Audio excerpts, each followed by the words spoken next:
All right. Happy Christmas Eve, everybody. This is Christine, and it is great to just do something different for this particular time of year. You know, I have to say the holidays have just been insane, and it's been just the kind of time of year where it is really easy to just want to hide. And I am making the conscious decision not to do that. And many of the reasons why is I've been fortunate enough to have many friends over this year who have been so supportive with everything that's gone on in my life that, you know, I'm not alone. And I really hope that everyone remembers that, regardless of what time of the year it is that you definitely aren't alone, and that there's a lot still out there to do, and to be, and friends and everything else to be. Just getting through all the weird stuff this year, I have to say, as you probably know already, it is garbage. This entire year has been absolute garbage for many people, me included. And I'm not going to let it get me down.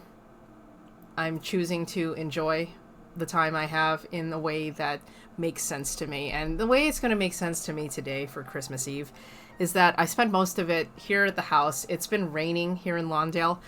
And I just kind of chilled, caught up on some work, cleaned out a couple things, just, kept a little busy, just focusing on stuff. I mean, right before I started this whole live cast broadcast, I made myself a chai. Because I know that tomorrow when I go drive at 4:30 in the morning and take my first break at 6 to use the restroom at said Starbucks, is that the chai is probably going to be $6, and this cost me not $6. So that's kind of where we are.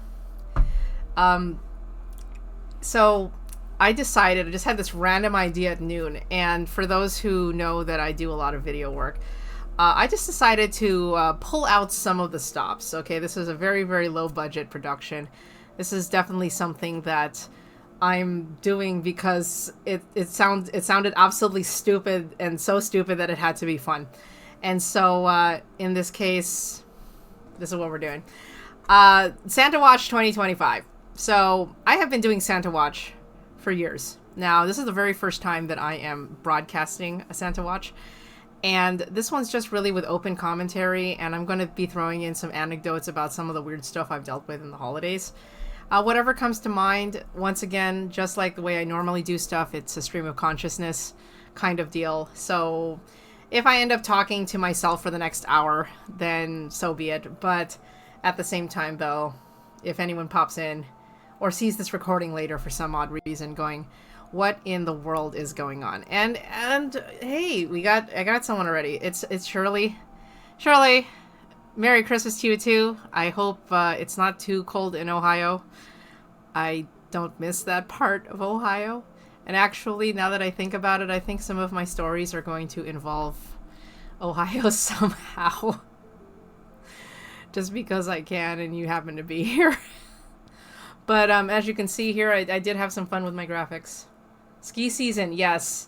And so for my audience, or lack thereof, that's out here, Shirley is a big skier. And when ski season's on, she's out there on the slopes like all day. Like, this is all she does.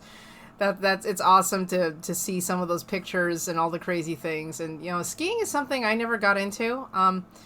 It's an accessibility issue, to be fair, because, well, I will say, being here in LA, we actually do have a decent we're actually decently close to slopes.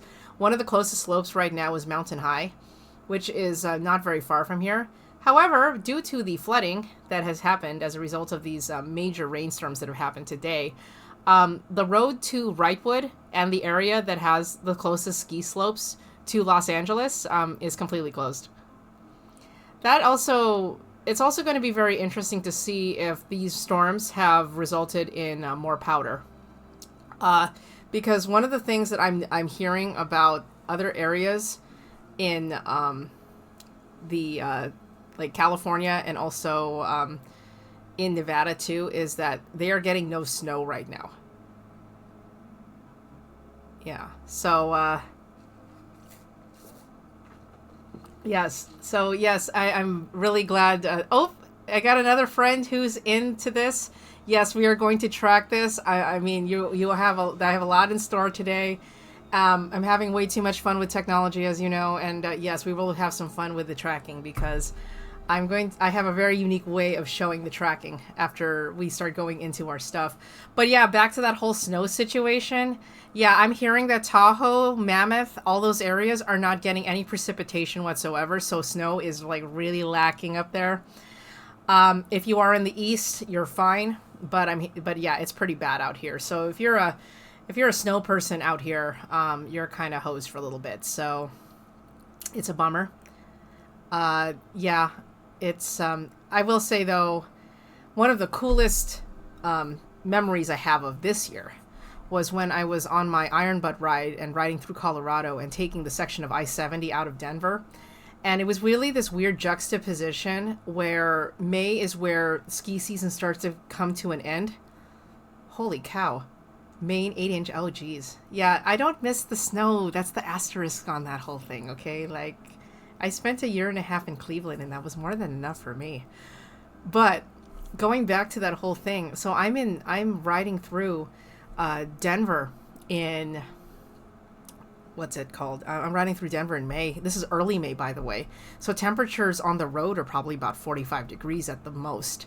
So of course I'm the only motorcyclist on the on the road and everything like that. But the crazy juxtaposition of me riding my motorcycle with all my stuff on through the twists and turns of I-70 and then looking straight ahead and seeing that there were active ski slopes in May as I am riding through I-70. That was probably one of the craziest things that I've ridden through in regards to the changes in season.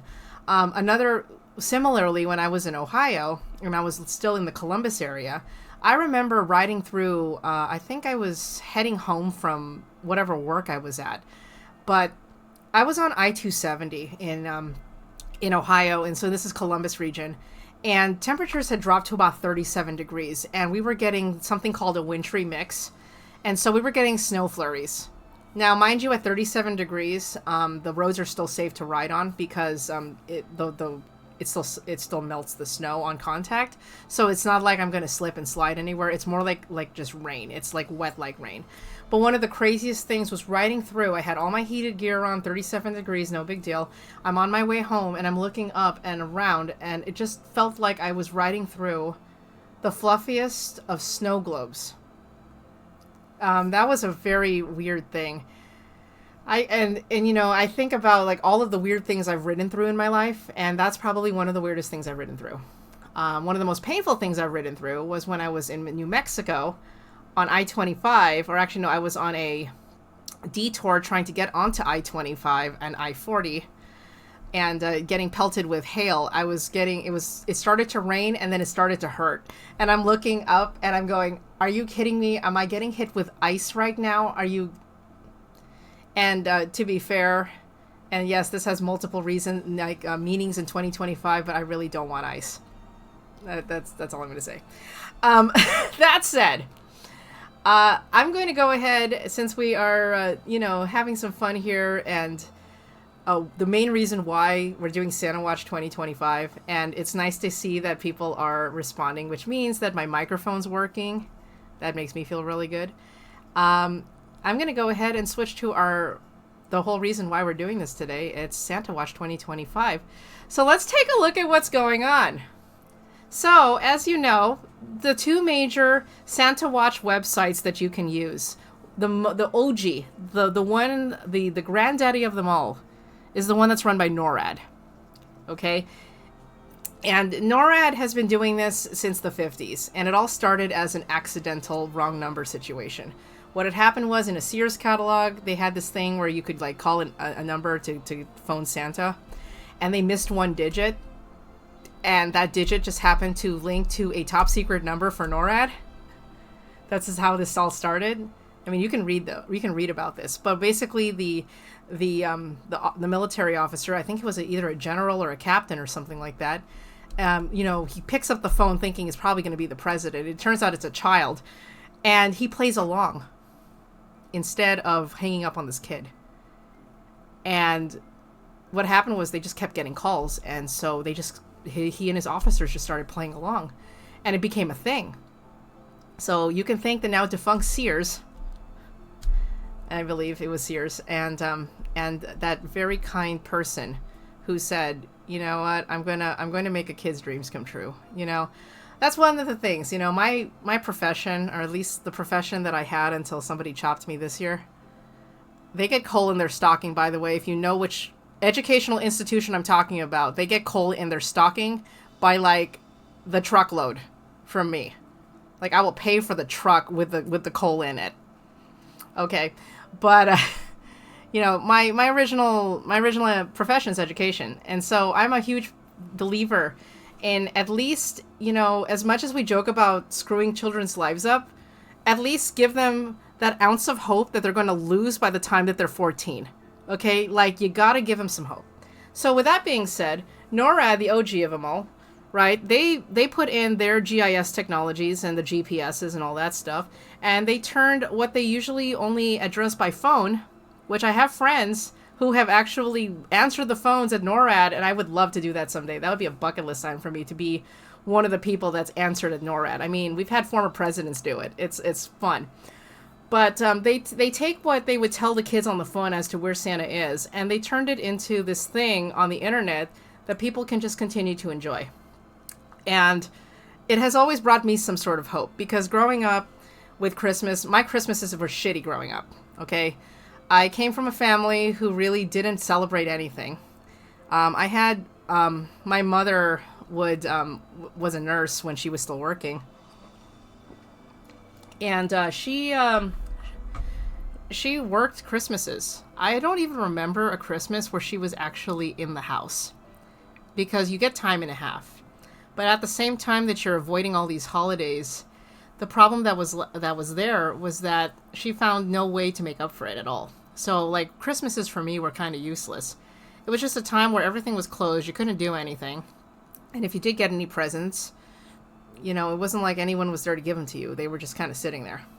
So for me, as I discovered the whole magic of NORAD and how it became a thing online, which started when I was about in 8th grade, high school-ish, that just became like one of my little pieces of hope every Christmas Eve, when I could just enjoy seeing, you know, digital Santa floating around, and just thinking that, you know, maybe there's a little bit of happiness left that I can, you know, just hang on to. And, you know, getting through Christmases growing up, you know, I coped the best I could.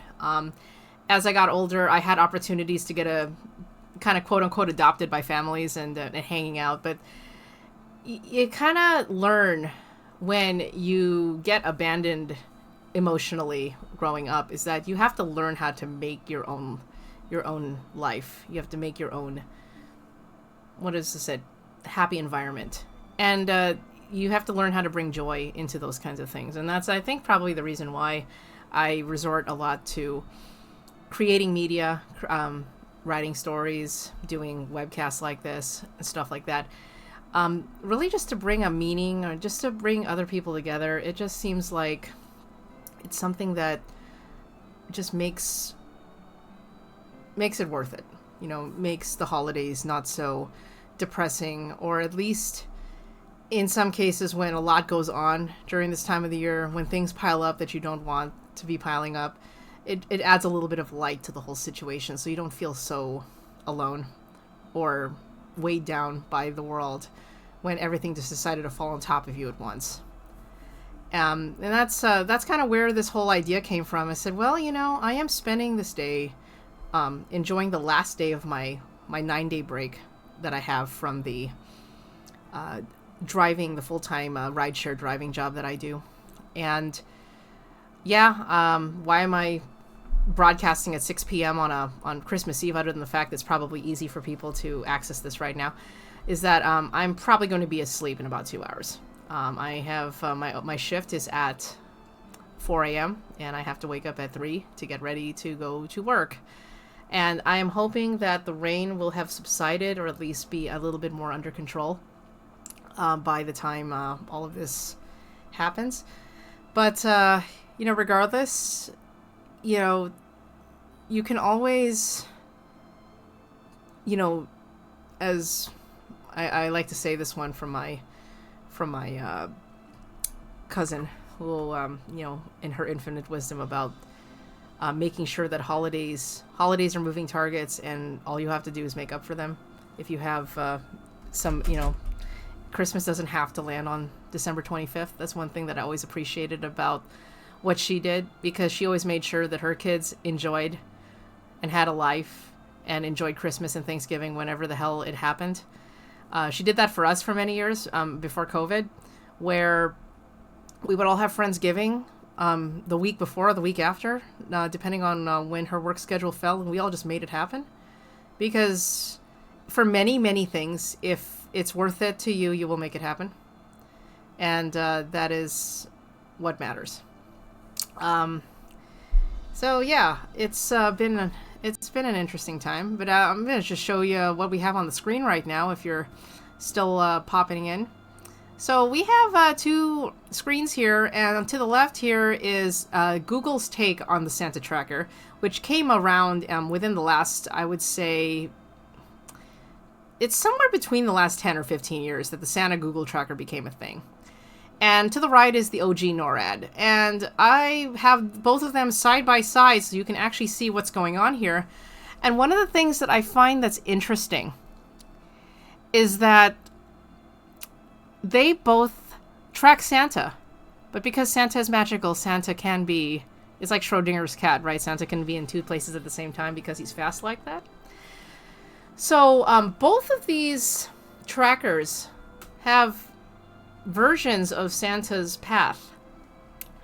And I find it interesting that they are actually pretty far from each other. So in this case here, we've got, let's see, where's Santa currently on Google? Santa is currently in the Falkland Islands. And we have Santa on NORAD heading for San Juan, Puerto Rico. So they're in opposite parts of the world right now, both heading to islands, which is very interesting. And I do find that, yeah, no. What's your take? Are you team NORAD or are you team Google? Or are you team both? Because you just like to see Santa floating around wherever he wants to be. There is a tertiary, so just to throw it out there, there is a tertiary tracker that I found out. It's called, I think it's Flight Tracker, which is normally used by people who are actually tracking flights. It's called Flight Tracker. And Flight Tracker in the last couple of years came out with a version of the Santa tracker, and that one's completely different in terms of destinations in comparison to these two. So I don't know, what are you thinking? Just enjoying my very, very creamy chai. It's like, you shouldn't be drinking that before going to sleep. I said, believe me, I can have a shot of espresso and still knock the heck out. That's how tired I am half the time. Yeah, and I find that too, in terms of the NORAD versus Google debate, I like the 3D Santa in NORAD. Because it really just makes me feel like we're actually tracking Santa, not just an image, like not just like a little map icon of Santa. It's more fun. I also like how it's interesting too, because they are using two different databases for global travel, and Google's using its proprietary maps, and NORAD is using something else. So that's an interesting contrast too.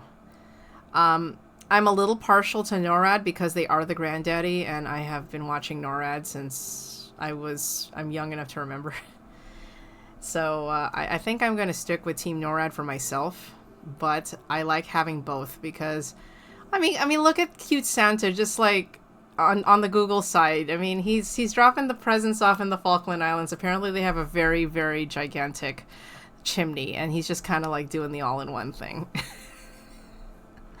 I think it's cute. I mean, you gotta have your fun with that. That'll work. Man, kind of curious where he's going next. Oh, So it turns out that Santa is in South America somewhere. So actually, in reality, okay, so Santa is going to South America, like the tip of South America, like the bottom where Chile is, and Santa NORAD is in Puerto Rico. So technically they are pretty close to each other. I think when they start getting into North and South America, they don't really deviate too badly, except that the zigzag motion that Santa does, I think they go in two different directions for a little bit. So maybe that works too. I do have some interesting stories about, well, Christmas. I was thinking about, well, one of the ones that does come to mind and I laugh about is I go back to Black Friday. Because, if you're obviously old enough to remember when Black Friday was one of those holidays when, yeah, I called it a holiday. It's usually a death match, to be fair, but like when people actually stood in line for stuff and died for presents. Remember that? I remember working retail when that was a thing. When people would be lining up at like 3 a.m. to wait for a store to open so that they could go get like one of like 5 Nintendo Wiis that was on sale for $100 because that's what you do. I think that online retail has kind of killed the fun in people trying to kill each other. Actually, now I'm curious. I might want to look at there was this website that was out that was it blackfridaydeaths.com or something like that, and they would actually do the death count for like how many people have been either injured or unalived as a result of shopping for that 165-inch TV that you could have gotten like 2 months ago, but no, you had to wait to add violence to it. Like, why? And yes, I'm looking at the gifts. I'm noticing that too. The number of gifts are pretty close. That makes me wonder if it is a mathematical equation. That, if you think about like how many places Santa would have to visit times how many children times all that. I mean, that's a lot of gifts. I think that Santa's logistical services are quite are a lot more complicated than your standard UPS or Walmart distribution. But it is a good fun thing to have. But yeah, I kind of think about those old days with Black Friday, and everybody wants that deal. Everyone wants this thing, and I was kind of commentating on the on how expensive things have gotten in the last several years. So, going back to like leading up to Christmas time. This last weekend I was actually in the Palm Desert region of California and just enjoying a weekend there while I still could. And I do discuss this at length in my last vlog webcast. And one of the things I noticed was when I got my tickets to watch Barry Manilow, which, by the way, if you have been watching the news, Barry Manilow is currently taking a break from performing because they found a cancerous growth in his left lung, so he has to get surgery for that. Apparently, it is cancerous, and it was found so early that no chemo will be necessary. Now, mind you, too, is that Barry Manilow has had throat cancer prior to that, so hopefully he is on track for healing and is back performing by about February-ish, which he says he's going to. So for those who were actually planning on seeing Barry Manilow in Columbus at the Schottenstein, that show has been moved to March. I mean, it's Columbus. That would have been the only show outside of California that I would have cared about anyway. So just to let you know. So unfortunately, yeah, he's out for any Vegas performances and all that jazz, which is unfortunate. But with that said, that also meant that the show that I went to was the second to last show he performed before he had to sit out. So I'm really glad that I caught Barry when I did. And he was able to get through his final performances before he had to sit out. And so hopefully everything works out and, he's back to doing what he does. Because I will say, after watching him perform on the 20th, when he did his thing, I am looking at that going, How in the hell is that guy still doing this stuff at 82? It boggles my mind. It boggles my mind that he's still doing this at 82. But to add to this whole thing about prices going up on everything. So 2 years ago when he did Gift of Love 6, because every 2 years he performs a series of 5 concerts in Palm Desert to benefit many up to like 25 charities in the Coachella Valley. Like all the proceeds are split across all of these charities. I paid $99 for my ticket this year. I also paid $99 for my ticket back in 2023. And in 2023, when I paid $99 for that regular ticket, that put me 4 rows from the front on the floor in 2023. I was actually quite surprised at how good my seats were. In 2025, where did that put me? It put me in the absolute nosebleeds, like the absolute top of the theater. Not even kidding. So that tells you how much prices have gone up. Yeah, it's kind of like when people in Ohio would usually complain about how much they pay for gas. And I would look at them funny and go, you do realize that the cost of your premium gas is the cost of my regular in California, so I am not complaining one bit.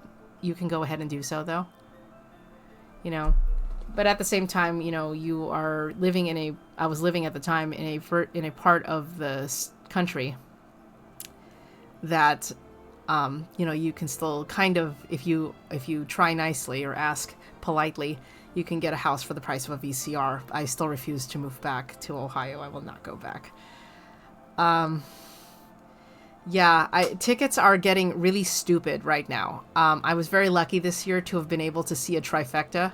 Like it was a 3 headliner concert. It was Christopher Cross, Men at Work, and Toto at the Forum here in Los Angeles. I paid $42 for those tickets. And I got really decent seats. It was like 200 level section seats, which the Forum isn't a very big place. And it sounded amazing regardless. But that was great. The caveat, parking costs just as much. So I was just like, you gotta be kidding me. Yeah. I mean, oh man, you got to go to Tom Jones. Okay, I didn't get to go to Tom Jones yet. I'd love to because, yeah, he isn't getting any younger. The other one, too, the other artist from that era who is also still performing and is still selling out, surprisingly, because of all the Filipinos, is Engelbert Humperdinck. He's still performing, too, and I'm going, Engelbert? Are you serious? But I will say, okay, because a lot of these performers that have been around for like 2-3 decades, they're still performing, but they're going to smaller venues and selling those out. I mean, you know, December 29th at Yamava Casino, which you would think is not a really huge venue, Janet Jackson's performing at Yamava on the 29th. I'm like, Janet Jackson. And she can sell out. If Janet Jackson was going to perform at Staples Center, she would have sold out. No problem. But no, she's going to Yamava. I'm like, interesting. I think it's because, like, Yamava, maybe their venue fees for the performers themselves are, like, much lower to entice them. And so, because they're probably going to make up for the rest of it in probably casino. Easily. You know. And it's also Indian casinos. So, yeah, you got that going on. I will say, though, one of the coolest, among other performers that I got to watch this year, I mean, I got to see Josh Groban twice this year. That was a lot of fun. I enjoyed that. I saw him at the Hollywood Bowl and I was able to take a friend with me. And then, but earlier that year, that whole thing about riding through Colorado that I started off with, well, that ended with a concert in Las Vegas, and that was to watch Josh Groban in his 5 concert residency at the Coliseum at Caesar's Palace in Las Vegas. So I got to see that too. Another poignant, so seeing Barry Manilow was one, but since we're on that whole Barry Manilow kick, or at least I am, one of the other ones that I got to watch, because I couldn't get tickets to Boys II Men at the Cerritos Performing Arts Center, so my consolation prize, and I never like to, I just call it jokingly a consolation prize because for some reason, I don't know why she didn't sell out, Dionne Warwick. Now, as you know, if you're a Fanilow or you're a Barry Manilow person, Barry Manilow was very responsible for revitalizing Dionne Warwick's career in the 80s, and they're still very good friends. Yes, Dionne Warwick's done some weird shit over the years, but I just enjoy her singing. So I got to watch her at the Cerritos Performing Arts Center, and one of the cool things is because she's still on tour. Her at least one of her sons is usually with her at any given time, and this particular performance, because it was in the LA area, she had both of her sons with her. And her sons decided to pull something quite magical that surprised her, that surprised even her, that she didn't even know it was coming. And it was for the final song. She was performing in her set. It was That's What Friends Are For. That's what she was performing as her final set. She did a bunch of the songs that she did when she was with Burt, performing with Burt Bacharach and all that stuff. But for the final song of That's What Friends Are For, because they're in the LA area, her kids brought over Stevie Wonder. Yeah, I got a bonus Stevie Wonder with my Dionne Warwick concert. That was insane. I was like, wait, you've got to be kidding me. That was so cool. And I will say, with all of these OG performers who perform with, like, no major crazy choreography, even Barry Manilow's choreography isn't even insane. I mean, you're not going to see him, doing all of his hip thrusting like he used to. And I don't even know if he still has his original hips anymore.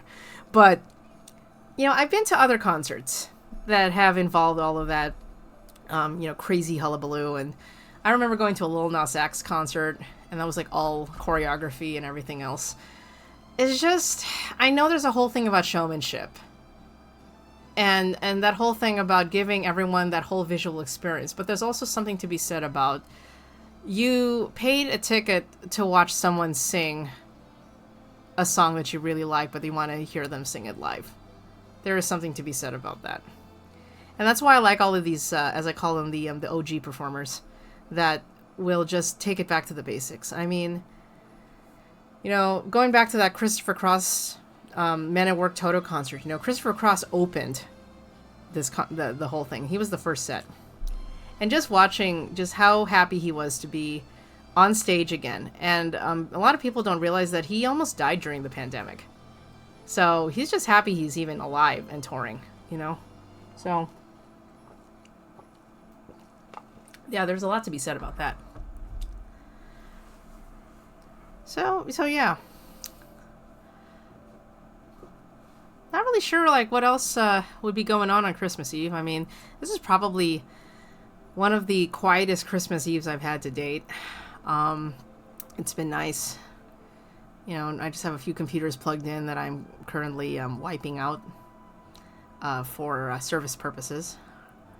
And I will say that it's been a very heavy week outside of all of this. Last week I had to deal with a rat, one of my personal rats, retiring for good, and then burying a friend. And this week involved me collecting the technology that had belonged to a previous client I had who passed away 2 months ago. And doing this all during the holidays, I mentioned in my last broadcast that it is very stressful during the holidays. Even if it's good stress, it's stress no matter what. And whose ever freaking idea it was to put these mounds of emotion in various parts of the year. For example, yes, we have the whole thing of Christmas, the whole idea of the winter break. So not even just Christmas as a holiday, but every other holiday included in there. We're talking Hanukkah, Kwanzaa, whatever else happens in December that is observed, the winter solstice, everything else. This whole time for excitement, but it always happens at the end of the year when you're trying to close up shop and start over again. And then you also have the summer break where it's like, okay, you have these 3 months of wonderful weather allegedly, and things are better, but you're still trying to figure out what you want to do with yourself. It's there's always I don't know. Am I seeing this in a weird way here? But it's just a different kind of stress in gigantic mounds you know, instead of it being just spread out throughout the year, it just hits you like a brick at times. You know, and for a lot of people, the holidays kind of do hit people like bricks. I will say this one didn't hit me too badly. This one hit me more like two smaller bricks rather than a gigantic one, but I still got hit with something kind of hard. So maybe it just depends. You know, and over the years, also coping with the whole idea that holidays are meant to be avoided because they bring nothing but horrible memories and pain. And I've gotten better about that too. For example, right now, this is going to be considered a happy memory because I am creating content. I am spreading things through the world that I hope are positive and fun. Interestingly enough here is it looks like, okay, this is looking a little promising right now. Going back to the whole NORAD versus Google thing, we've got Santa Google over here in Uruguay, and we've got Santa NORAD in Bolivia. So they're actually in the same continent right now. Okay, this is starting to look pretty good. And they're pretty close in terms of their gift count right now, so not far off at all. But I am very impressed that yeah, Santa is somewhere. I guess those trackers are very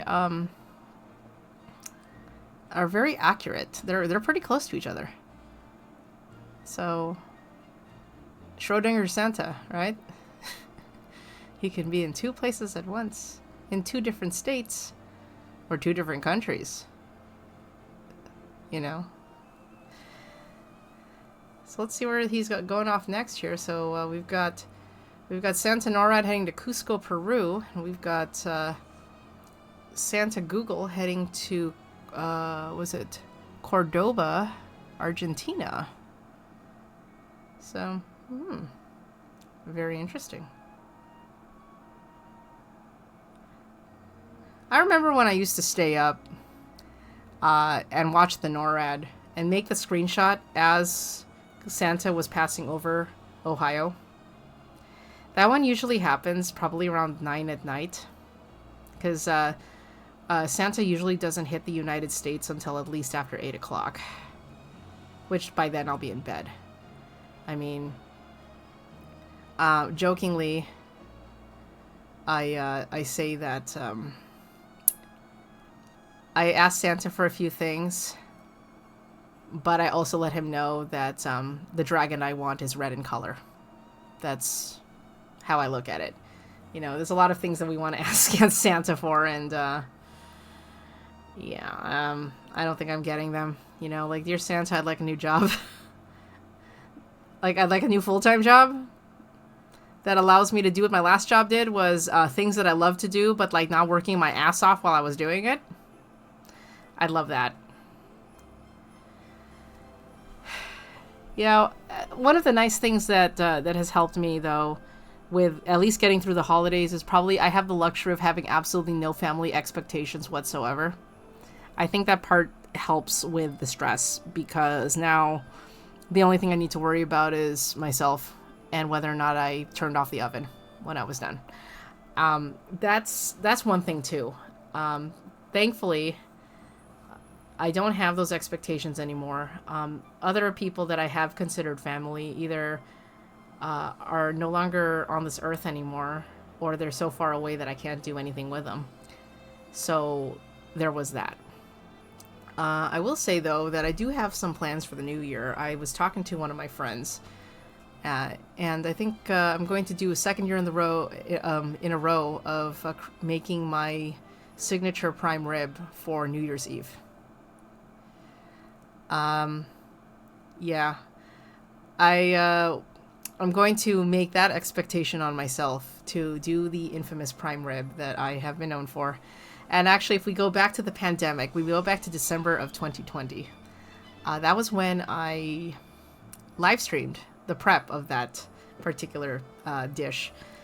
It's not very difficult to do, by the way. If anyone's interested in learning how to make a prime rib the way I do it, I definitely would love to share that with you because I've had a lot of success with that, and I'm also a big fan of medium rare when it comes to a prime rib. A bit of that. My caveat for this year is that as a result of my layoff and job loss and all that jazz, and me having to pick up another full-time job that has nowhere near the amount of latitude that I've had and the amount of pay for that matter, I am working Christmas. I am working New Year's Day. This is the first time in well over 6 years that I have had to work a holiday like that. And so that I would make money. I used to be paid through those holidays. I'm not anymore. And it is really depressing in that sense. So I will say that there are many aspects of my life that I don't want anyone to be envied about. They don't need to be envied about that because it's awful. It is. I mean, the whole idea that after I'm finished with this lovely webcast and everything else is that I will be in bed while many of you are probably having dinner. Yeah. Or watching reruns of Star Trek Voyager. I mean, whatever you're doing. It's... Yeah. I really dread having to wake up at 3:30 in the morning. I really don't want to do it, but Mommy has to pay her bills. That's what we have to do.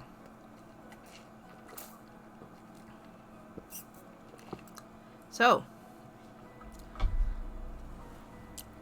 with Santa in South America, you know, that's probably a place that I'd like to go someday. Actually, probably one of my with my planned reorganization, my personal reorganization in 2026, as I'm going to call it. One of my hopes is that I will be able to travel outside of North America. That is a bucket list item I'd like to do. I mean, most of my travel has been within North America, and as fun as that is, you know, going to a country that's not attached to this particular slab of land would be really cool to do. You know, and because of everything going on, if I had to say that what I'm grateful for is that I'm grateful that I don't have anyone else that depends on me right now. You know, and as the comment that I saw here, yeah, I really do have no commitment to anyone but myself. That allows the latitude for me to be able to be more creative and do things like this. And also to be able to take care of what I need to do to survive. 2026 is going to be a survival year, I'm going to call it. I had another survival year. That was 2014 was my survival year the last time this happened. And it's because of like major things that did happen to me, like my divorce. So this is probably the worst survival year that I've had since my divorce, which is a pretty horrible thing to say, especially when many of the things that happened to me to get to this point were all external. You know, I mean, obviously I can't control what my ex-husband did to do what he did, but still though, you know, I didn't expect the, you know, the freaking government to do the same thing. So what do you do?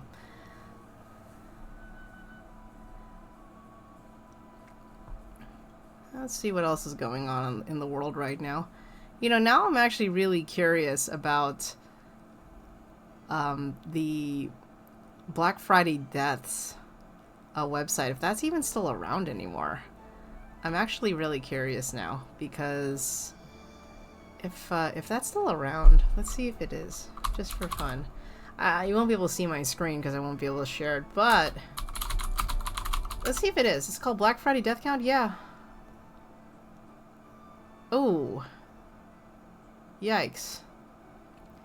Well, so looking back at the Black Friday Death Count, it took a halt in about 2021. But it's, apparently they re-upped it, and in 2025, there was a shooting in San Jose. But 3 people were injured, so that's good. So far, in terms of the Black Friday death count, ever since And since 2006, when this website started, there have been 17 deaths and 128 injuries on Black Friday. I know this is a Christmas Eve broadcast, but, you know, it's kind of crazy when you think about that, right? Because you're like, dude, like, the TV wasn't worth it. You know, I have been called a survivor many times, Shirley, and I'm gonna keep surviving. Okay, I don't go down without a fight, and I will not. I refuse to. But man, I'll tell you, fighting is very tiring, and it really just needs to stop being so stupid.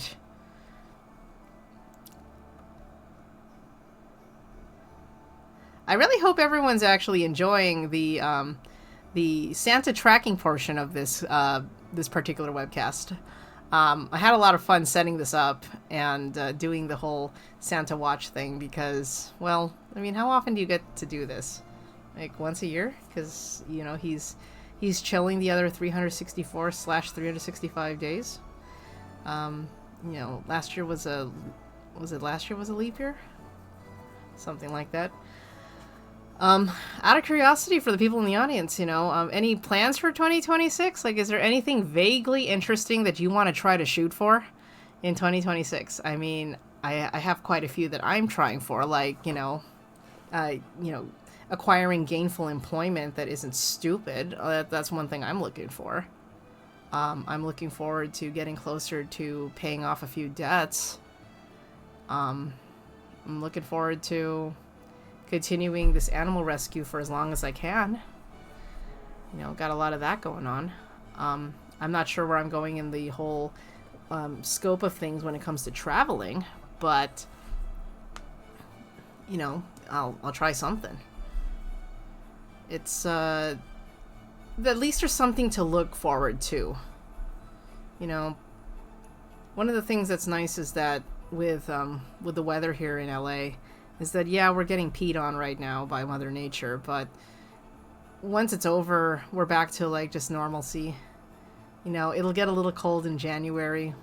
We'll get down to, oh my gosh, the mid-40s. Everyone gets scared about that. You know? I mean, yeah, it's continuing to enjoy life. You know, keep on writing. Right now, even now, is, you know, being able to go on, you know, do my vacations, do my crazy motorcycle trips. That's already on the fence going into this unless I really land something. And I will assure you that if I do land something lucrative that will allow me to quit this whole rideshare driving Uber in circles kind of thing, I will assure you that I will find a way to Kansas in June. I will find a way to Manhattan. I just don't know if I'm going to. So we're gonna have to play that one by ear, you know. That's for my women on wheels people. Copper Mountain. You know, here in the Los Angeles area, we have a few holidays that Los Angeles Unified and several private schools like to put in, and one of them is called Ski Week, and it usually happens in February prior to spring break. It's usually done by the really bougie districts or the bougie areas that LA Unified serves, because those are the ones where the parents can still take their kids out to go skiing because they can afford to actually leave the state. I find that very funny. Copper Mountain. Now I want to look this one up. Have I passed it? That's the question. Okay. You know what? Funny enough, you mentioned that one, Shirley, but Copper Mountain is on I-70, and I probably passed it while I was riding. So it wouldn't surprise me if the slopes that I saw that were completely juxtaposed in that crazy, difference between active ski slopes and riding in 45-degree weather is that would not surprise me one bit that I probably saw those ski slopes from Copper Mountain. That's pretty cool.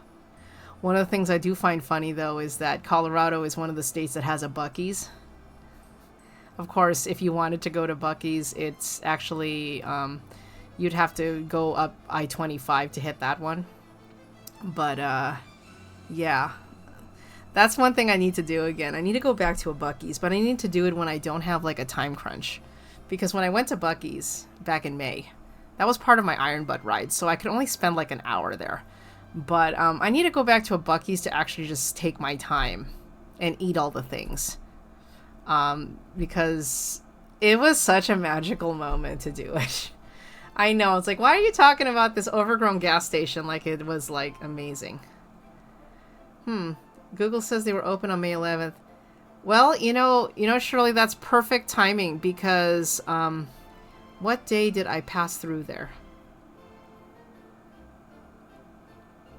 Oh gosh, what day did I pass through there? I think I passed through there, like, right before its last weekend. Like, yeah, because, okay, the Josh Groban concert was on May 10th. Which meant 9, 8... I was passing through there on May 8th.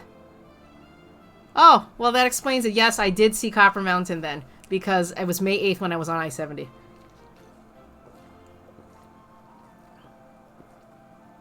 That's... Or was it May... Was it May 9th? Might have been May 9th. But anyway, regardless, I was there that weekend, so... And yes, Buc-ee's is an experience. There aren't very many Buc-ee's out in that section. I think the closest one to Ohio, I think, is in Bowling Green, Kentucky. I think there's one in Kentucky. Yeah, and then next year, the West Coast is expected to get one in the city of Goodyear, Arizona, which is in the greater Phoenix area. That we're going to be getting that one, which is going to reduce the distance from LA to Buc-ee's from 1,100 miles down to 330. Okay, fine. So I guess I'm gonna have to ride to Buc-ee's for lunch for a 330 mile run, one way. Like, what are you gonna do in Phoenix? I'm like, I don't know, but I'm definitely not gonna go to Phoenix like after April. It's supposed to be. It's always stupid hot in Phoenix, regardless. So, yeah, there is that. But yeah, you better enjoy Colorado. Colorado is a fun area. It's a fun state.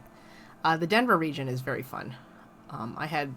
I enjoyed my short time there. They actually have a very vibrant motorcycle community in Denver. That's something I learned during my very, very short stay there.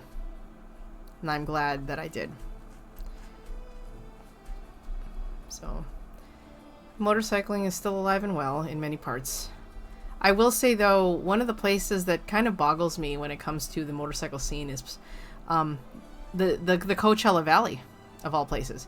So, just a little bit about my weekend when I was out there is I spent some time just kind of popping around Palm Desert on foot and discovering that there isn't very much when it comes to motorcycles in Palm Desert, with the exception of an independent motorcycle shop and a Filipino-owned coffee shop that is very motorcycle-centric in their special events that every third Sunday of the month they have a motorcycle meetup in the morning. But it's interesting when you have an area that is very motorcycle-friendly, but at the same time, though, they lack a lot of the stores and service areas for that region. So to put in perspective, Palm Desert is in the Coachella Valley, which is off of I-10. And it's a very seasonal place. It's a place that really can't handle a huge volume of people coming in, which is what you need for a motorcycle shop to survive. You get a lot of people who ride through the area because the area is so beautiful and it's very motorcycle friendly. It's very flat until you get onto California 74. When you are, riding through there, it's very twisty, very technical, very fun. But when it comes to accessibility to dealerships, that's where it's lacking in the Coachella Valley. For example, if you wanted a Ducati and you happen to live in Palm Desert, the closest Ducati dealer is all the way in Newport Beach in Orange County, which is well over 100 plus miles away. Actually, in fact, I'm going to do some math here. but basically Newport Beach Ducati from Palm Desert, from like the center of Palm Desert. I can just give you an exact number right now, but it's pretty depressingly far. 116 miles to get a Ducati if you wanted to get one. And if you wanted to get any service done to your BMW, your closest BMW dealers would be in San Diego or in Riverside, which is a bummer. And if you were to get any other, like any of the other popular dealerships, like Big Four Japanese, like Honda, Suzuki, Yamaha, and Kawasaki, that you'd have to go all the way to San Bernardino for that, which isn't that bad, but you're still looking at about 60 miles. So, yeah, it's pretty lacking. Although, fun odd fact, but I'm going to check where they're ranked, but the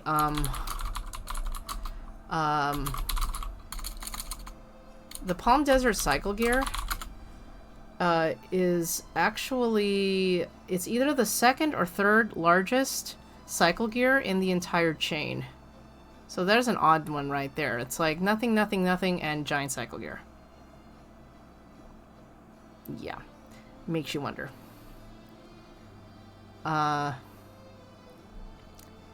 think the largest one, let's see here. The cycle gear store sizes here. So the flagship one, let's take a look here. So I think the largest one is in Texas. The second largest is in Sacramento, and then the third largest, I believe, is Palm Desert. So that's kind of where that is for that. Anyway, granted that they're all closed right now, you would hope so.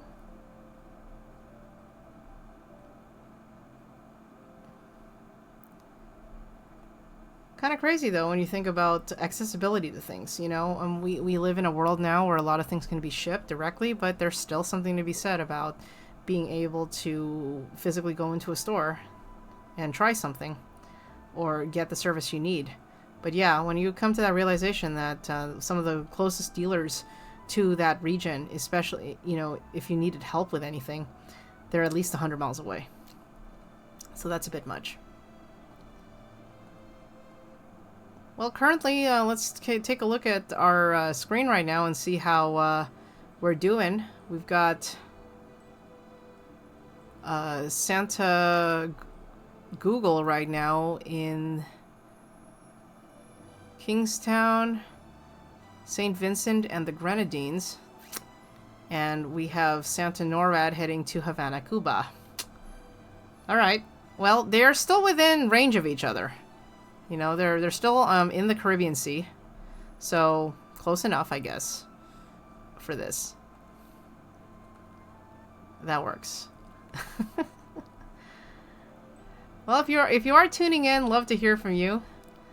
You know, I have to say, when I think about all the places that I have had the chance to visit this year, even if I was just passing through, you know, it's crazy to just be reminded regularly that the world is a really large place, but there are so many parts of it that are quite small.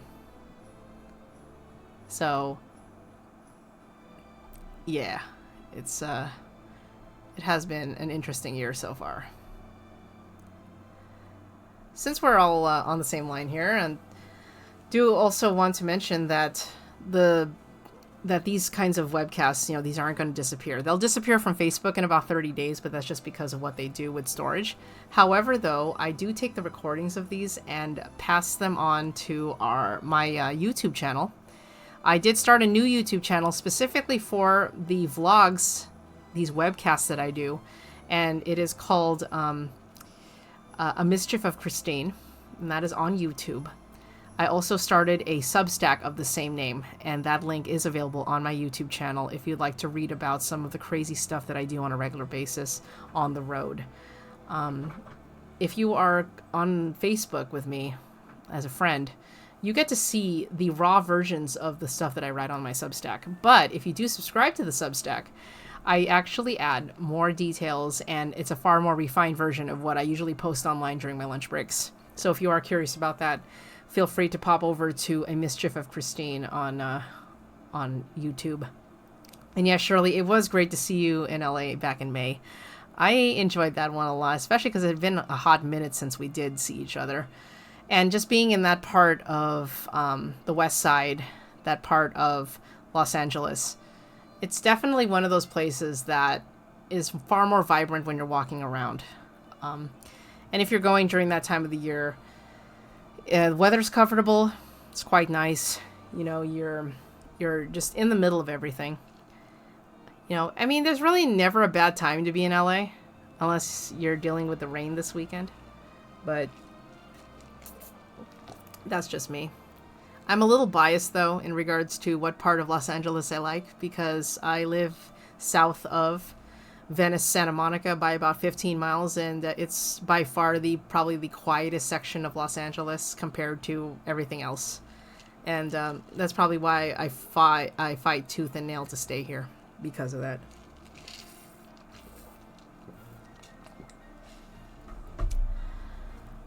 Yeah, it was interesting. So for those who aren't familiar with Los Angeles, Santa Monica and Venice, I mean, you've probably heard about them in television shows, and you know, everyone's like, I want to go to Santa Monica and see it. It's like, yeah, it's definitely a place where you have to go to see basically what creates the stereotypical image of what it means to be a Californian.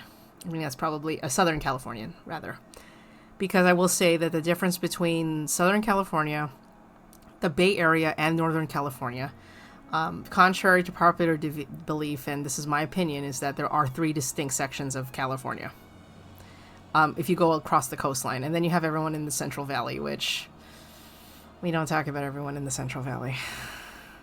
I'll probably get beaten for that comment, but okay, so there's technically 4 sections. And if you call the desert people, okay, 5. Fine. NorCal can be its one big gigantic clump from coastline to the east. But it is definitely, there's a lot of imagery that once you visit that area, you kind of realize, oh, that's where they got it from. When you're watching television and you're seeing this stuff going on. And then I get to a point where I start watching stuff and realizing like what part of LA they actually shot the scene in. And I go, I know exactly where they shot that. That's pretty cool, you know? That happens a lot too. So it looks like, since we've been on here for the last hour, it looks like Santa is about to break into the United States on NORAD. Yes. Santa has broken in. He's heading to Key West, Florida. Now that's a place I'd like to go on my motorcycle. I want to go and hit that entire thing and finally get to that buoy that everybody takes a picture in front of. Okay, that's a dream. So what are some goals that I'd like to do in 2026? Maybe I would like to try to pull off an iron butt. Another iron butt ride. I pulled off 2 this year. And I'm very proud of that, especially the IKEA butt that I did with 5 of my friends. That one was insane. And yes, Santa is in Florida. Look busy. I want to hit that. So Florida is one of several states I have not visited in my life. I have visited so far, I'm going to get this one correct, but I have visited, and this is just as a normal person without the motorcycle factor, technically 46, but as a motorcyclist, 45. So the last 3 states I'm missing are on the 10 freeway. They are Alabama, Mississippi, and Florida. Those are the 3 I'm missing. So as soon as I get on the 10, however, I have been instructed that once I enter Mississippi is to ride as quickly as I can across it and not stop.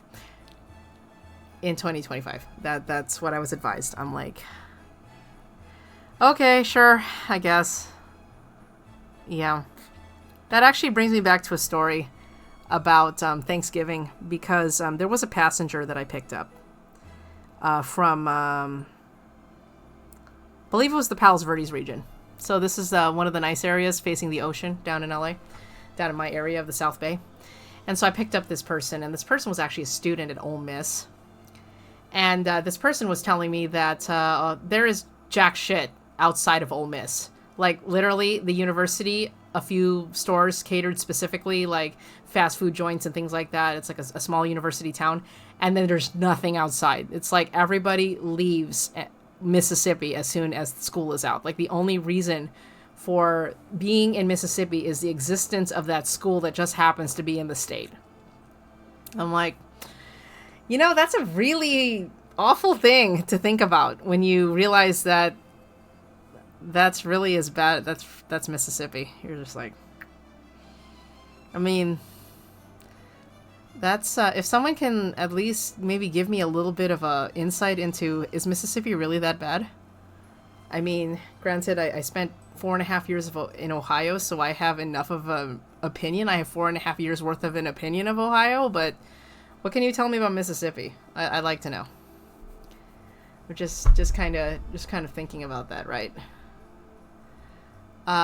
Hey, Santa Google, why are you still in South America? Are you going to move? Where are you going, buddy? Because Santa's in Georgia.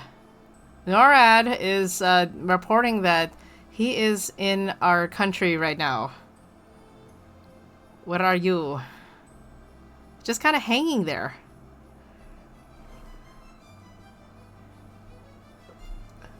Yeah, I don't know anybody who has explicitly been to Mississippi and lived to tell this. Actually, no, I take that back. I do have one friend from high school who went to medical school in Mississippi. I haven't talked to him in a while, but he did have some random stories about his time as an EMT that if I were to tell them right now, they would probably be too explicit for children to listen to, so I'm not going to go there. However, I will say that if you do have any sort of object or prop that you plan to use on your body at any given time while performing certain actions, it is strongly recommended that they are not made out of titanium. I'm just going to go there for that. And then we will rest that topic. So, hey, you Georgian people, you out there. Atlanta, Columbus, Georgia. The other Columbus. It looks like Santa is in your state. Santa is looking through the Peach State Street there. I know some friends I have some friends in Georgia. I also have some friends in South Carolina and North Carolina and Virginia. I got a few friends everywhere. Well, that's one of the pleasures about being a motorcyclist that has been with a women's motorcycle organization for the last 20 years, is that you just get to know people from everywhere. I think that's one of the perks of being able to be a motorcyclist, is that, yeah, you know, you hang around enough people, you just kind of realize that you can throw a dart at anywhere in the United States and maybe bits of Canada, and you probably know someone who's within vicinity of that. I've always appreciated the friendships I've made over the years because of motorcycling. So seeing where Santa is right now gives me fond memories and also random thoughts about all of the friends that I have in those areas that Santa's passing through right now. So that's always fun. I'm enjoying that a lot. So yeah, I mean, we are at that point. Also, for those who have been tuning in and seeing all of those posts I have about me feeding the animals and the animals on camera, I'd like to thank the people that have been giving donations so that I can buy the food to keep them fed. It's been very helpful. You know, it's one less thing for me to think about so that I can just focus on making sure that you have fun video content of cats and not cats eating all that food. I'm still laughing at how 2 a.m. and what do I get? I get the poor raccoon who has a hurt leg having a conversation with their friend and kind of slightly fighting over the food that's there. Kind of find that funny. I'm pretty sure that with the rain, looking at the current forecast right now in the city of Lawndale, it is most likely that the rain has kind of calmed down for the night, and it shouldn't be too bad for a little while. Like right now, just to double check, and I'm just checking online here, but it appears, based on hourly, how we doing here? Well, the rain has stopped right now. It looks like the rain is going to resume again at around 2 a.m. I am not looking forward to that. I've got going into my area, I've got about a 66% chance of rain at the start of my driving shift at 4 a.m. So right now, through this early evening, it's kind of calmed down a bit. And it's not going to be raining until about 1 a.m. So we have a little bit of a break, but I'll tell you, the world was peeing on us all day today. It was quite a bit. So, yes. It's like, hi, Michael. Yes, I did throw a hockey jersey on for my little thing. I am still wearing my hoodie. I had to do something fun and festive. Maybe next year I'll throw a Santa hat on. Maybe this should be an annual thing. You know, if I'm in town, you know, and have all of my equipment with me, I think I need to do this and make this an annual thing, because this is just funny to do. And randomly talk about life. Isn't that like what most podcasts are anyway? Or like live streams? You got these people who... no, I'm not doing the beard. I can't, you know, let me see if I got something. Maybe I can. That's why I like white beard. Ho, ho, ho. Ho, ho, ho, ho, ho. No, that's not how the beard works, but, it's a guinea pig, by the way. If you, it's my stuffed guinea pig. Yeah, maybe do this with more people.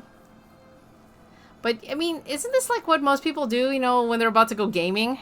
Like, this is literally the same setup that they have, where it's, here I am in the corner, I've got my controller, and then you have, like, the entire game action going on the screen up there, and it's just, like, pew, pew, pew all day. Like, don't people do this for money? I just realized, like, don't people, like, live stream like this and get fans, and they give them money? Maybe I should do that.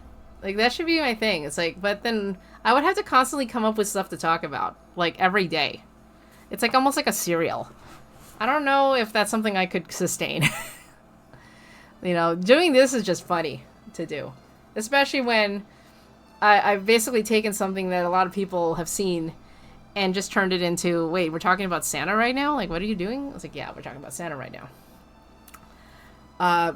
As of right now, Santa is barely entering a United States territory on Santa Google.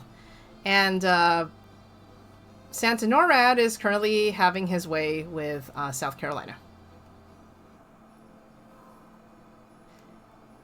I mean, yeah, that would mean that I would have to start playing games, though. So the question was, or the comment was, maybe if it's a complicated game, I can talk about it. I said, potentially. But the thing, too, is that it's like most of the games that usually these people are playing are like first-person shooters.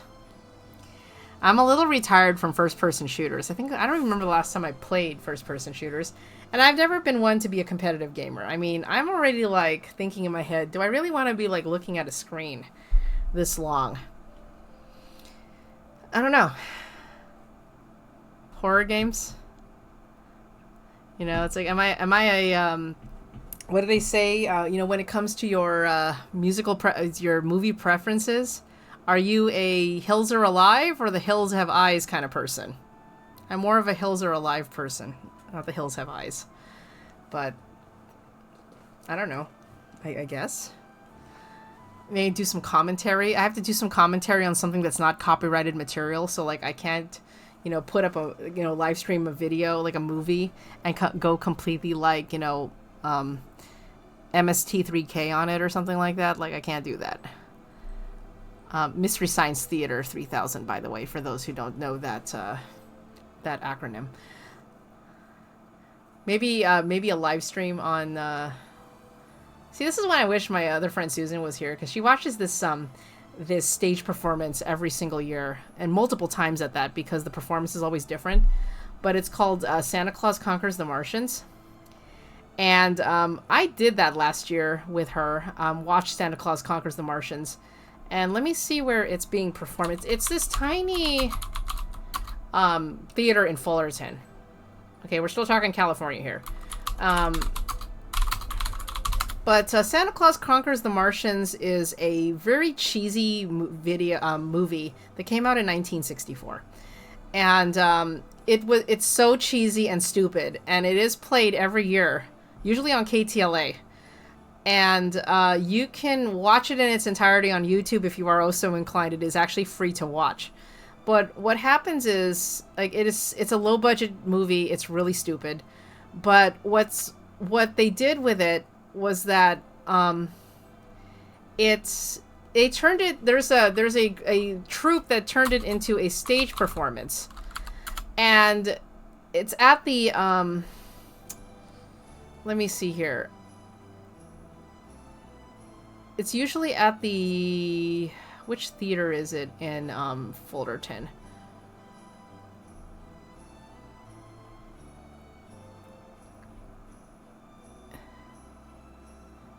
Let's see. And by the way, this movie is so terrible. It's got like below 3 stars on IMDb. It's like really, it's really awful.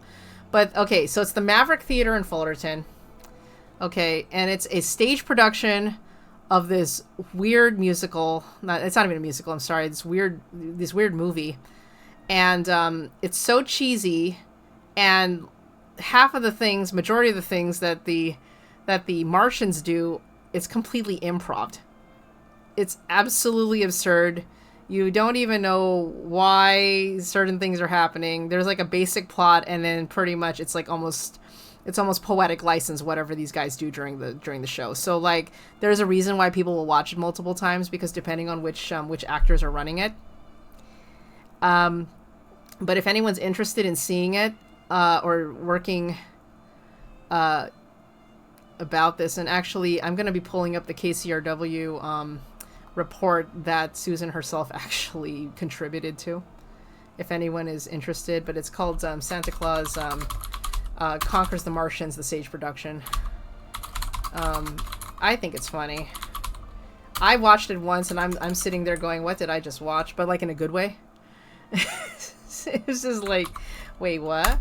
But anyway, if anyone's interested in seeing that, if you're here on the Facebook Live feed, I just put that article on the comments so that you can see that. Like, what the hell is that?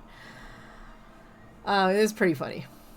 I think I've got a picture of myself doing that last year. It was really, really random, I have to say. But definitely worth the couple hours of campiness that came with it. I think that we just all need positive absurdity, because we've had to deal with a lot of negative absurdity this year. Maybe, it's things like this that kind of just remind us that, yeah, it is okay to have like stupid shit happen, as long as it doesn't hurt you in the end. Just saying. Well, currently here, it looks like we've got Santa in Richmond, Virginia. Yeah, I'm kind of done with 2025. I mean, we're still here. But yeah, this one can go back into some sort of box that's hermetically sealed and put on a shelf for a while, because like, I'm trying to think of like, what in the hell happened after 2019. This is kind of where I am right now. Like, seriously, what has happened since 2019? Because I am completely confused by all of this. I remember 2019 was a crazy year. That was the year that I graduated from grad school. But right before I graduated from grad school, I was in a car accident, which didn't kill me, obviously, because I'm here. And then after that, trying to figure out what to do with myself after graduation, which then led to substitute teaching, continuing to substitute teach, and then getting a crazy opportunity of a lifetime to run a Route 66 motorcycle tour with one of my friends. And then on top of that, ending up in probably one of the weirdest situationships I've ever been in my life. And then after that, getting hired at Long Beach City College, where I still am today, 6 years later, as an adjunct. So 2019 was a weird place for me. And then what the hell happened in 2020, which we don't talk about. I actually have a lot of webcasts that I did in 2020. This particular format, obviously not with this kind of complexity of graphics, but in 2020 I was doing weblogs, vlogs like this. So interestingly enough, since we're talking here, it looks like Santa on Santa Google decided to head straight to Canada. That's interesting. But alternatively, we have Santa NORAD in Milton, Delaware, which is not too far off from Labrador City, Newfoundland. This is interesting. Santa is definitely taking two approaches on two different platforms here. But I'm finding it a lot of fun. So, hey, there you are, right? I have to say, like, 2026, like, I'm kind of, like, worried about what's going to happen next. We're about to enter a brand new fiscal year. And not only that, but just another year in general of hopefully not the same shit. But, the future has not been written yet. And I hope that someone is nice enough to write some sort of, like, humorous punchline to all of this eventually. I would prefer that. So, Milton, Delaware. So, yeah, seriously, Shirley, yeah, the whole thing about him driving from south to north, I'm all like, isn't that, like, inefficient? Like, NORAD Santa's kind of like, I'm just going to work my way up. Like, he started in Florida and is basically going up I-95 right now. That's literally what he's doing. And that's why he's in Delaware. Like, that makes more sense to me than this crazy shit that he's doing over on the Google side, where he's hopping, completely, bypassing, completely bypassing all of the entire United States and going straight to Canada. Like, I'm so confused by it. Hey, Deb. Oh my goodness, I have not seen you in a while. It has been a very interesting several years, as you know. I appreciate, the potential place to stay if I'm ever over there. Actually, now I'm trying to remember, are you still in the Dayton area? I do have... Well, my old hockey people are over there in Dayton, so I'm actually curious. Oh, speaking of which, I get to talk about this because it is related to Ohio in a good way. So, one of the things that I did in 2026 was I made sure that I didn't deny myself of hockey. So, one of the things that I do at the end of January is that there is a women's hockey tournament in Las Vegas, and I always make myself available for it. But because of my apparent lack of popularity as a goaltender, in Los Angeles, I usually don't get selected to play for any tournament teams that are based in Los Angeles. And here's where it gets funny, is that earlier this year, and I wasn't sure if I was going to make this tournament, but because of how stupid this driving job is, I'm going to make sure that I make this tournament. And I got asked by one of my friends in Dayton, hockey friends, if I was available to potentially help a tournament team out of Columbus who was planning to fly people over to Vegas for this tournament. Now, I knew this team because, well, they were here last year when I was in Vegas subbing for a team. I was a last-minute goalie for a team out of Vancouver, Canada. Well, it doesn't sound like they need me this year, but I decided, you know what? I haven't seen there's a couple people I do know on this team and a few people that I would really love to meet. And so it looks like for this Las Vegas tournament, that's happening the final week of January. So that's going to be January 29th until February 2nd.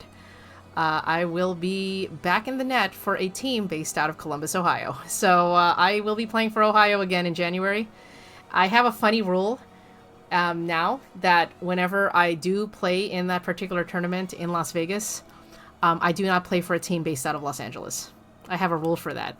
And the main reasons why is because of Las Vegas being so close to LA, majority of the teams that come over are all people I know. And I'm sorry, but I'm kind of tired of the women players in LA. Like, I see them all the time. Like, it's like to the point where I see some of them and I go, I know exactly where you're going to shoot the puck and you're going to miss. You know, kind of level of how familiar am I with you. And yes, so just for this weekend, I will go back to Ohio. Granted that, you know, my time living there, I kind of have to take Ohio in small doses. I can't, like, live there again, okay? Also because the chances of me running to my ex-husband would be very high, and I don't want that. I mean, not that I've seen him or anything like that since he dumped me, but, like, I don't want to even, like, have anything to do with him. And yes, oh, the one where I won the men's team, yeah, my normal league play. Yes, that was a lot of fun. So the reference is that last Thursday, and this was after coming off of a funeral, I won the championship game with my normal men's team that I play with on Thursday nights, and that was a lot of fun. So, hoping that I get a little bit of hockey in before, so you have a truck and a shovel. You know, I have to say, you know, in regards to my ex-husband, Deb, I will say that I'm going to let karma take care of that one, because it doesn't sound like he's having the greatest life right now based on his particular things that I've heard on the grapevine. So I'm just going to let karma take care of this one.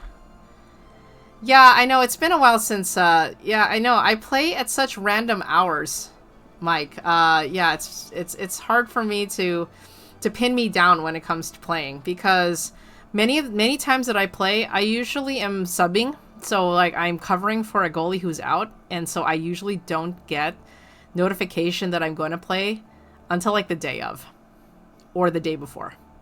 So, it's not surprising that it's hard to find me playing hockey, because I'm playing hockey everywhere. It's just the beauty of being a goaltender.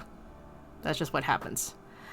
But yes, so just for the record, I have no intention of burying any bodies. Those people can go away. I just don't want to run into them. That's just, like, I don't need that. You know, I'm getting to that point in my life, and also having been divorced for 11 years going on 12, that I'm kind of like, I don't need to remember that I was married to that person. I really don't. I don't. I just, no, we don't talk about Bruno, you know? Speaking of which, you know, my friends who know me well enough, I remember this. I have a group of friends that I go to the movies with every now and then. And so one of the last movies that we all watched together was Encanto.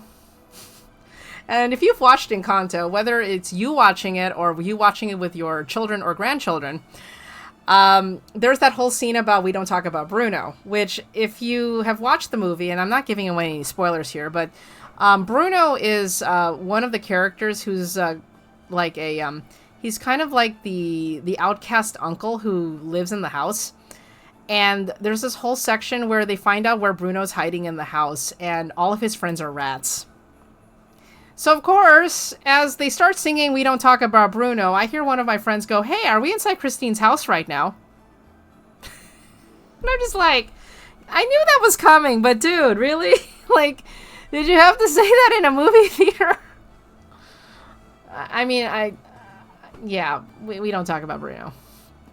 So, yeah. So, yes, hockey in 2026 will happen. I'm going to do everything in my power to avoid injury. This has been a very, I will say, an injury-plagued 2025 for me, and I'm good with not dealing with any more of that. That's great, you know. So, ooh, it looks like Santa NORAD has now just left Philly and is heading for Atlantic City, one of the few places where the current president has managed to bankrupt 3 casinos.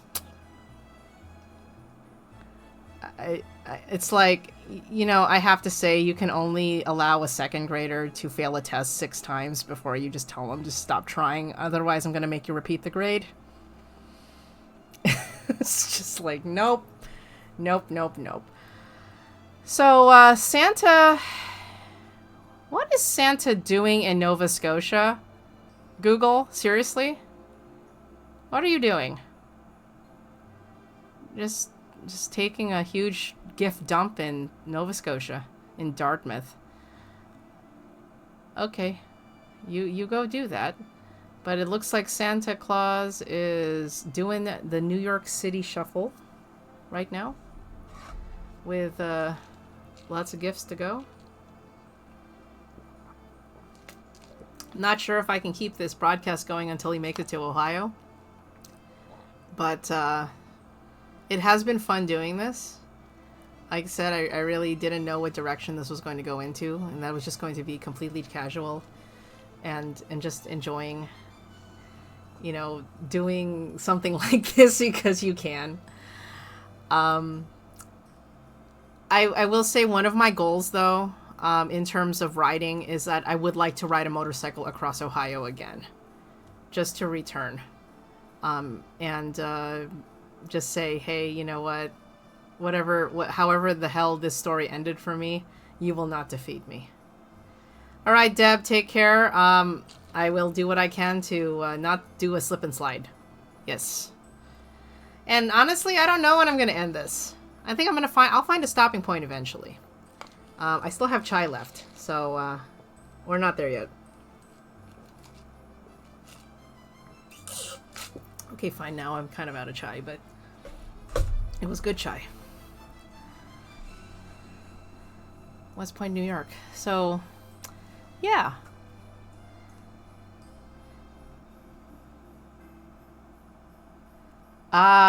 So Shirley is suggesting here, with why he went to Newfoundland, is that there's a time change. So is this gentleman taking advantage of time zones? Makes me wonder. At the same time, though, I wonder how quickly he is getting through all of these cities while he's just kind of dropping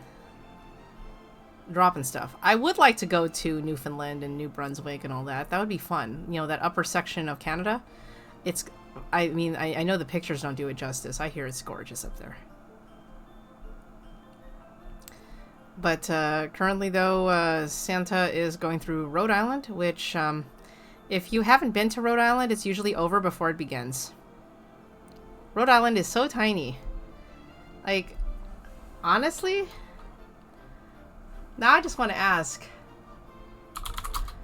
I have to ask Gemini this, but the question is, what California cities are comparable to the size of Rhode Island? Just for my amusement purposes here.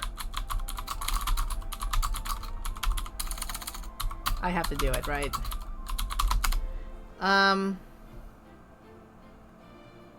Okay, so according to our wonderful Google Gemini here, is that no single California city is about the same size as Rhode Island, which is about 1,545 square miles. However, in terms of sizes of major landmarks in California, it is very close to the size of Yosemite National Park. So basically, Yosemite National Park, which runs about 1,168 square miles, so just a little bit less than Rhode Island, is the most comparable, like, major portion of California that is comparable to the state, which is very, very crazy.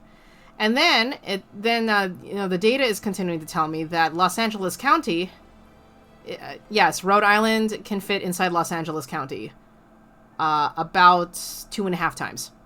So LA County is about 4,750 square miles, while Rhode Island is only 1,545. That's insane. And then to make it interesting is that in terms of population, or at least comparability to being comparable to, like, the capital of Providence, it's about the size of Pasadena. Like, okay, fine. That's pretty crazy to think about that. I mean, I have been in Rhode Island a couple times. I have stopped in Rhode Island. I've been within vicinity of Brown University, which they had some problems in the last week, and you know, it's unfortunate that. Actually, no, it's well, yeah, it was a Brown University that had the problems. It's one of those, yeah, because then the MIT professor, but Okay, so Google, do I want to say Google Santa, are you drunk? We've got Google Santa in Venezuela, And we have Google NORAD Santa heading to Ipswich. I'm kind of confused here. Massachusetts or Venezuela? I'm noticing that too, is that, yeah, Santa is doing some hardcore, like, I don't know what that is. Some zigzag action going on over there. Like, I am so confused right now. I'm just like letting NORAD just kind of do his thing, you know? It's like, I'm in Ipswich. Like, okay. I have not been to Ipswich. It's just a fun name to say. By the way, too, if you don't know, there's this mall, shopping mall, at the border of New Hampshire and Massachusetts, where the state line runs through the parking lot. I know this is a random fact. The only reason why I know this is because I've been to that mall. But there is a literal, like, I'm gonna find it, but there's a portion where I think it's like this, like one of the JCPenney stores that has to, like, do their building is cut in a certain way so that it sits at the state line but doesn't cross over. Yeah, I'm actually trying to also figure out too why that's the case. Yeah,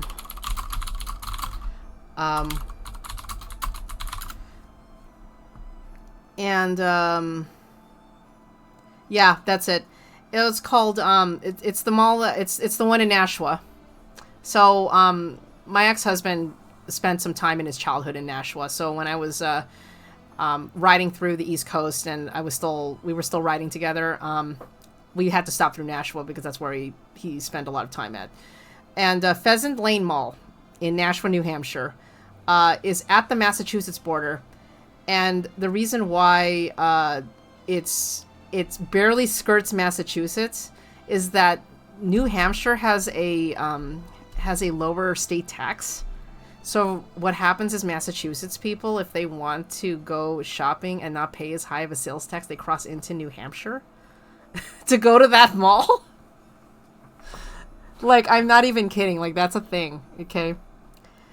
It's like when, you know, and like, for example, the difference between Nevada and California. Nevada has a lower state sales tax too.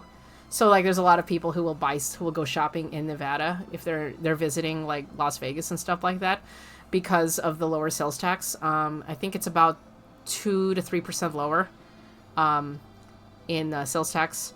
And also, a lot of people prefer to they want to move to Nevada mainly because they do not have a personal estate tax in the state of Nevada. So that's something interesting. But yeah, Pheasant Lane Mall in Nashua, New Hampshire. If you Google that and you go to Google Maps, you can actually see how one of the buildings is literally chopped at an angle to ensure that it doesn't cross over into Massachusetts, which would make it a Massachusetts business. It is the most trippiest shit, I have to say. Why I even remember that is kind of funny, but that is a thing. Obviously, there are other places that skirt borders in terms of malls. The other one, too, is the Las Americas Premium Outlets, which skirts the border between San Diego and Tijuana. So, like, there's a lot of people in Mexico who will cross the border over to go buy stuff at the Premium Outlet and then go back into Mexico. So that happens a lot. I mean, granted that, you know, we as Americans, like here in the Los Angeles-ish region and San Diego region, there's one of the biggest things that people like to do about crossing into Tijuana is that Tijuana has a lot of dentists, and you can actually get your dental care a lot cheaper if you cross the border into Tijuana. This is a known fact that people do that. Now, thankfully, with this job that I have to do grueling shit for, I do have dental insurance, so it's not as bad of a problem for me. But for the people who are unable or cannot get a dental plan, the second cheapest option for major procedures, especially if you have to do things like root canals or extractions or things like that, is to drive all the way across the border into Tijuana and go to a dentist there. It's usually cheaper. Go figure. I mean, it is a sad state of affairs when we're at that point where it's easier to just go to another country to get your care because you can't get it in your home country. Like, you know, a lot of problems are as a result of systemic failure. It's annoying. Yeah, exactly. You go to a different country for your care because everything is charged at a premium here in the States. And that is coming from all sorts of different places. It's not because people are trying to gouge. It's because if you look at the breakdown of how much things are, and then they have to charge, and then they still have to be able to, like, you know, make a profit to some degree, even if it's not even a huge one, it's really bad. So yeah, going to other countries for healthcare. I mean, I actually was hearing that a lot of people who need like full like medical services, they'll usually go to like a European country, or they'll go to like Korea or something like that, you know, to get like their medical care, because it's impossible to get it in the United States. I've heard stories of how things that are usually delayed here are usually instantaneous in other countries. And so like you start asking yourself, without going too political here, is that are we really good at what we're doing? Even though we've got a lot of it. So I don't know. That's an interesting one too. We've got Santa still in South America in on Google, and we have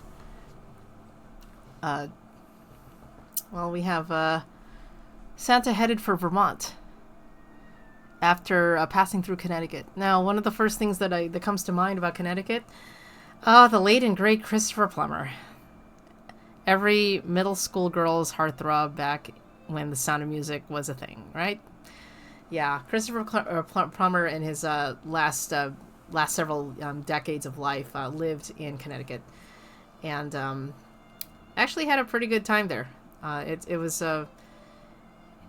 yeah. And then Vermont, if you go to Stowe, Stowe, by the way, Stowe, Vermont, that is the home of the Trapp Family Lodge, the original OG Trapp family singers, for which The Sound of Music is based on. So they still have a family lodge in Vermont, because what happened was the entire Trapp family emigrated to the United States and then set up shop in Vermont. So there's your little random factoid there about Vermont and Connecticut in terms of Sound of Music, because I can make that that connection right there. So good stuff. I have to say, it is crazy to think that I've been doing this for the last hour and 45 minutes. I mean, there is certain things to talk about, I guess. But, I don't know, I'm getting pretty close to my bedtime now, so maybe I should be wrapping this up. So, you know, with that said, with Santa Watch 2025, I hope that you have the opportunity to continue watching this after we log off here for the evening. As you know, NORAD Santa is available, and so is Google Santa. And if you are very curious about checking out Flight Tracker 24's version of the Santa Watch, which isn't as cool, although they do give Santa a pretty cool call sign in that particular format, you know. And because it's a Santa flight tracker, sometimes Santa will come within like range of certain planes, and it's kind of like you're sitting there going, Santa, what's going to happen? Are you going to pull up, or are you too close to too close for missiles and switching to guns? Like, you start asking yourself the question: does Santa pack more than just presents on his sleigh? I'm just asking for a friend here. Just saying. No, but seriously though, in terms of all of this, I really hope you had a good time doing this. I have had a lovely time with this evening. At least it's something for me to think about as I drift off to very, very early sleep, with the intention of waking up at 3 a.m. to get ready to go to work. You know, I appreciate the time. I'm really glad that I got to do this, and I hope to do this again another time. This has been a wonderful just end to my day, especially with everything, like I said, going on, and me thinking about the end of my vacation. I'm just grateful that I got one, and that I got to spend a little bit of Santa Watch this year online live, for no apparent reason other than that I know that I can do this kind of stuff. You know, this has been a lot of fun. I want to do some more stuff like this. I would love suggestions as to like what other discussions and things that I could post while I'm talking that we could talk about, because, you know, I have this technology. And by the way, none of the technology that I'm using here, like the software program I'm using, to do all of this. It's called OBS, and it is a open source free software. So everything that I'm using to do all of this is either equipment that I've owned for several years or open source software, combination of everything. So this costs nothing for me to do except my time and maybe some of my brain cells. So that's one of the beautiful things about doing stuff like this, is that it definitely is very low budget and hilarious. Appreciate all of you watching tonight, and I wish everyone a wonderful Christmas. I wish everyone to stay safe and dry, and if you do take an Uber for any reason, I say once again, please tip your Uber drivers, okay? We're trying to get you where you need to be, and we're trying to do it safely. Aside from that, I said happy holidays, season's greetings, Merry Christmas once again. I will see you on the flip side, and I will have my reports for driving. Hopefully they will be interesting. Preferably, I would like to have not much to write about when it comes to stuff like this, but, you know, yesterday was an adventure and a story to write about, and every day is a gift. I don't know if I want to do reaction videos. Michael, really? Yeah, let's see. Oh, yes, Christine watches Heated Rivalry. That's the one I should do. Christine watches Heated Rivalry. That would end badly. Okay, bad admission. I have already listened to book 2, which is Heated Rivalry of that entire series. And I am a third of the way through the long game, which is what seasons 2 and 3 of Heated Rivalry will be based on. Yeah. You know, nothing says Merry Christmas like gay sex. I'm okay with that, actually, because, I mean, why not? You know, it's hockey, right? If this is the way that people are going to get interested in hockey, and I'm not going to be the weirdo who likes hockey anymore, like the only weirdo who likes hockey. I mean, granted, they like hockey for different reasons. Sure, I guess. Although, yeah, no, definitely, though, you need to watch Heated Rivalry. It's good. Anyway, like I said, I'll see y'all later. Looks like Santa is in Quebec, which, fittingly enough, one of the main protagonists in Heated Rivalry is playing for Montreal, so that totally makes sense. And Santa, drunk Santa in Google is finally in Chile. What in goodness? Yeah, what are you doing? Anyway, everybody, good night, good fight, and keep it real, be good, and, you know, don't commit all the crimes. Unless, well, you know, unless they help everyone else. Talk to you all later.